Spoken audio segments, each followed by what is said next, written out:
Salut à tous, bienvenue sur AnyViewer. On va vous expliquer ce que c'est, on va aussi donner notre avis. C'est un logiciel de bureau à distance, apparemment gratuit, sûr et rapide. Bon, gratuit, ils affichent un prix, donc pas si gratuit que ça. Utilisable sur Windows, Mac, iOS et Android. Bref, il offre un bureau distant performant, faible latence, connexion rapide, haute qualité, solution fiable pour support technique, informatique et accès à distance. Ça permet de toujours protéger nos données, ok? Ce qui est bien. Ils ont des témoignages qu'on verra plus tard, des vrais témoignages. Ça parle un peu du logiciel, mais les solutions, c'est surtout l'accès immédiat au bureau distant. Accès à distance, support, télétravail, mirroring d'écran, donc refléter le téléphone sur l'ordi sans fil ou jeu à distance, ok? Se connecter au jeu de n'importe où, par exemple.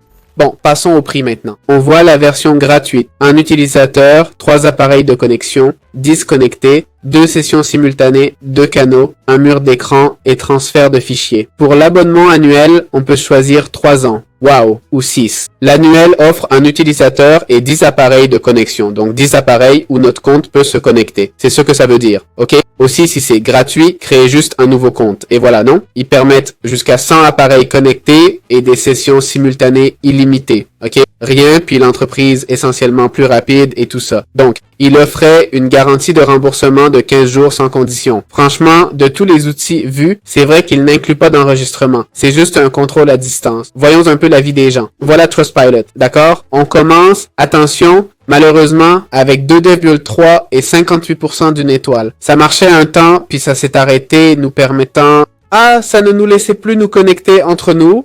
Terrible pour les entreprises. Désolé, on a eu un souci de serveur, mais c'est réglé maintenant. Bon, pour un problème comme ça le logiciel n'est pas sûr. Salut, on comprend vos inquiétudes sur la confidentialité.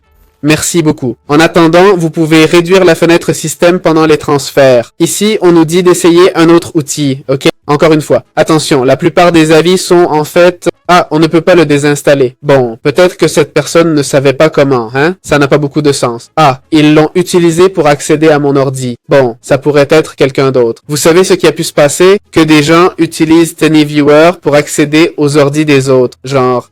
Non, c'est pas du piratage, hein, mais frauduleux et AnyViewer a pris les mauvais avis. Vu que c'est gratuit, ça me donne cette impression, hein, je sais pas si ce logiciel, je n'arrive pas à le désinstaller, il me dit sans cesse que le fichier est utilisé. Bon, ces gens ne savent pas fermer les processus en arrière-plan, mais c'est vrai qu'il tourne constamment si on ne l'utilise pas. C'est compréhensible, hein, car il doit capturer l'écran, mais quand même.